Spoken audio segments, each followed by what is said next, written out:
ডেবরায় দাঁড়িয়ে থাকা gas tanker blast করে গুরুতর আহত 7 জন। ক্ষতিগ্রস্ত হয়েছে পাশে থাকা স্কুল বাস ও 2টি লরি। ঘটনাস্থলে ডেবরা থানার পুলিশ ও এনএইচএর টিম এসে আহতদের উদ্ধার করে মেদিনীপুর মেডিকেলে পাঠানো হলো চিকিৎসার জন্য। শনিবার সকালে ডেবরা 16 নম্বর জাতীয় সড়কের পাশে একটি গ্যারেজে কাজ করার জন্য একটি গ্যাস ট্যাঙ্কার গাড়ি দাঁড়িয়ে থাকে।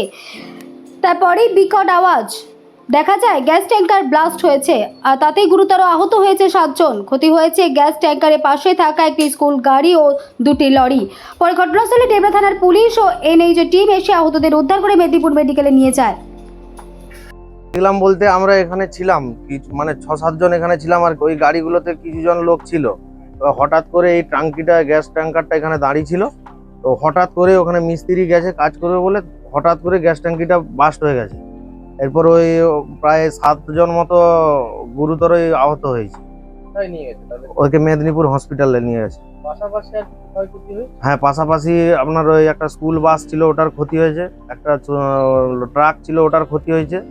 একটা বাইক ছিল, ওটার ক্ষতি হয়েছে। বিকট আওয়াজ হচ্ছিল।